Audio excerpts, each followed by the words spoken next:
এর ১ বছর পর শাশুড়ি মা এবং পাড়ার লোক, পাড়া প্রতিবেশী, বাড়ির লোক, শ্বশুরবাড়ির লোকজনদের একটাই দাবি থাকে, কি? বাচ্চা নিয়ে নাও, আমরা এখন জোয়ান আছি, আমরা মানুষ করে দেবো, চিন্তা করো না, এই বেলা তোমরা বাচ্চাটা নিয়ে নাও, আমরা মানুষ করে দেবো, তোমার কোনো চিন্তা নেই। বুঝলি? বিয়ের পরে, বাচ্চা হওয়ার পরে বাড়ির লোক এবং পাড়া প্রতিবেশী বা সবার শ্বশুর শাশুড়ি মার রিয়াকশানটা ঠিক কী হয় দেখুন। না না না না বাবা, আরে বাচ্চা কাঁদছে, মা কোথায় গেল, মাকে ডাকো, বাচ্চার খিদে পেয়েছে, মাকে ডাকো। এ কি, বাচ্চার মনে হয় ঘুম পেয়েছে, আরে মাকে ডাকো, মাকে ডাকো, বাচ্চার ঘুম পেয়েছে, বাচ্চাকে ঘুম পাড়িয়ে দেবে। মা কোথায় গেল, বাচ্চাটা তো পটি করেছে, এক্ষুনি পরিষ্কার করতে হবে, মাকে ডাকো, ওকে মাকে ডাকো, এক্ষুনি ডাকো। ইস, বাচ্চাটা তো ইসি করে দিয়েছে মনে হচ্ছে, এ ওর মাকে ডাকো, ডাকো ডাকো, এক্ষুনি ডাকো, ওর মা পরিষ্কার করে দেবে এক্ষুনি। ইস, এক্ষুনি ইসি করে দিল, যাও যাও যাও যাও, মাকে ডাকো। বাচ্চাটা তো বমি করেছে, ওর মা কোথায় গেল, মাকে ডাকো, মা কোথায় গেল। বাচ্চাটা তো শরীর খারাপ হয়েছে, মা কোথায় গেল, মাকে ডাকো, মাকে এক্ষুনি চাই। বাচ্চাটা তো খুব জ্বালাতন করছে, মা কোথায় গেল, মাকে ডাকো দেখিনি, মাকে ডাকো, মা এসে নিয়ে নিয়ে ধরুক একটু, এত জ্বালাতন করছে বাবারে। আরে বাচ্চাটা তো পড়ে গেল, ওকে তুলতে হবে, মাকে ডাকো, মা কোথায়, মা কোথায়, মা কী কাজ করছে, মা কোথায় গেল, কোথায় গেল মা, মা কোথায় গেল, মা কোথায় গেল, মা কোথায় গেল, ডাকো, মা কোথায়, মা, মা নেই কেন, মা কই, মাকে দেখো, ছেলের দিকে তাকানো নেই, যে ঘুরে ঘুরে বেড়াচ্ছে। মা তো সাজবে কেন, মাকে শুধু ছেলের দিকে তাকাতে হবে, মা সাজবে না, মা খাবে না, মা ঘুমোবে না, মায়ের কোনো শখ আহ্লাদ নেই, মা শুধু খাবেও না, ঘুমোবেও না, শখ আহ্লাদ নেই, সাজ নেই না, মা হাসবে না, মা কাঁদবে না, মা শুধু বাচ্চাকে দেখবে, শুধু বাচ্চাকে দেখবে, আর কিচ্ছু করবে না মা। আরে ধরো ধরো ধরো ধরো ধরো, আরে ও মা কোথায়, সিঁড়ি দিয়ে উঠে চলে গেল তো, ও মাকে ডাকো, মাকে ডাকো, আরে ও মা এসো, আরে ধরো ধরো ধরো ধরো ধরো, ও খাটে উঠে পড়েছে, পড়ে যাবে এক্ষুনি, ও বৌমা, ও ছেলের মা, তুমি এসো। মায়ের একটু খেয়াল নেই, মা কিচ্ছু করে না, মা শুধু ঘুরে ঘুরে বেড়াবে, শুধু খাবে, দিনরাত খাবে আর ঘুমোবে, বাচ্চাটার দিকে খেয়াল রাখে, একটু খেয়াল রাখে না, ওই জন্য তো বাচ্চাটা রোগা হয়ে যাচ্ছে। আহা, খাওয়ানো দাওয়ানো কিছুই তো মা করে না, মা ঘুমও পাড়ায় না, মা একটু দেখেও না, মা সমস্ত কাজ বাড়ির লোকে রাখে না। দেখবো কেন, আপনারাই তো বলেছিলেন বাচ্চা নিয়ে নাও, সমস্ত কাজ আমরা করে দেবো, সব কিছু আমরা করে দেবো, এখন কেন? এবার দেখুন বাচ্চাকে, আমরা কেন দেখব, আমি কেন দেখব, দেখুন কিচ্ছু তো করি না, না খেতে পাই, না একটু শুতে পাই, না একটু বসতে দাঁড়াতে পাই, আর সংসারের সমস্ত কাজও করব আমি, আর বাচ্চার সমস্ত দেখাশোনাও করব আমি, সব কিছু করব আমি, আপনারাও কিছু করুন। এই তো বলেছিলেন বাচ্চার দেখাশোনার দায়িত্ব আমাদের আমাদের এখন বয়স অল্প আছে, এই বেলা বাচ্চা নিয়ে নাও, আমরা মানুষ করে দেবো, ছাই করে দেবে, কিচ্ছু করেন না। বাচ্চার খাওয়া পড়া শোয়া বসা ওঠা বসা সমস্ত কিছুই আমি করি, আপনারা কি করেন, কিছুই না, শুধু দোষ ধরতে যান মায়ের।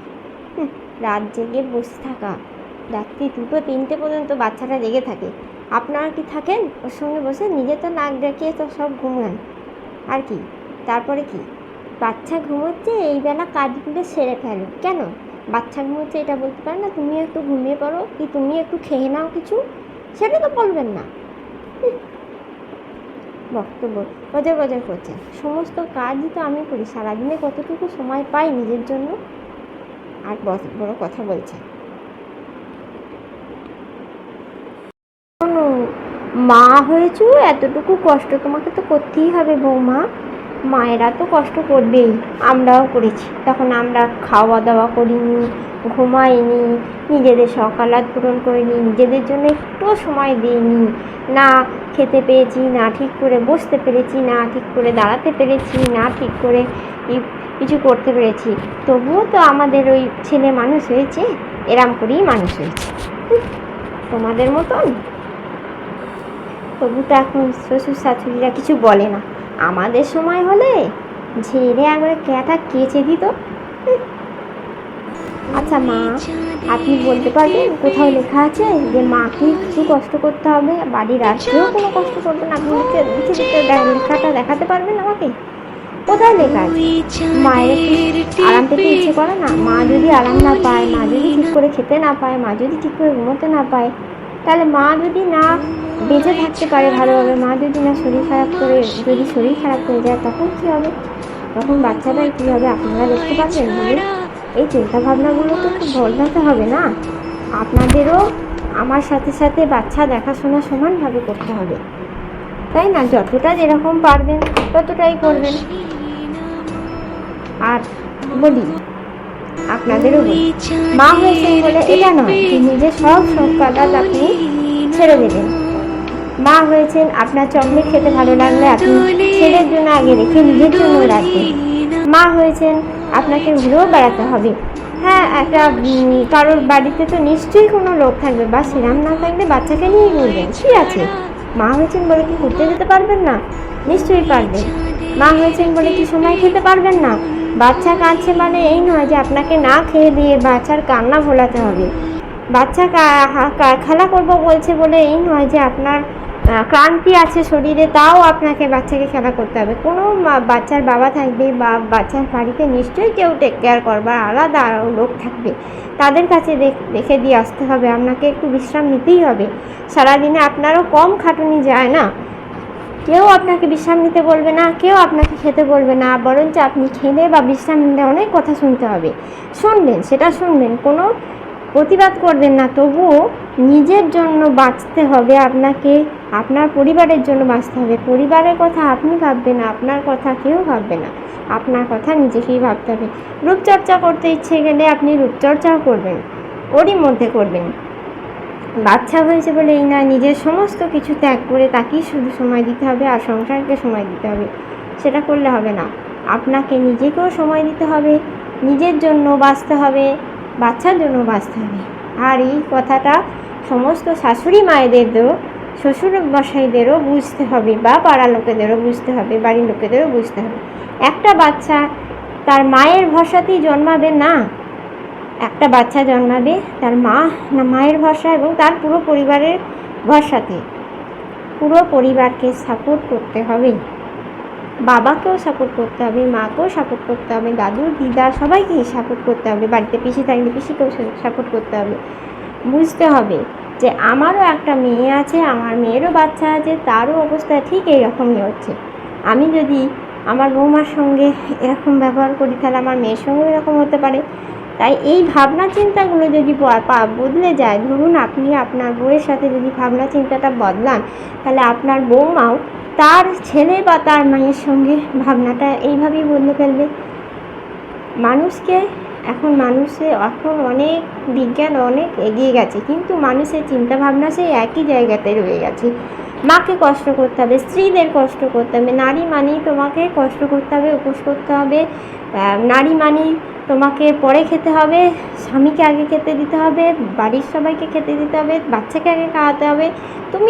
তোমার যা হয় হয়ে যাক, তোমার কোনো ক্ষতি নেই, কিন্তু সেটা করলে হবে না। সেটা যদি হয়ও, তাহলে তোমাকে নিজের খেয়ালটা রাখতে হবে।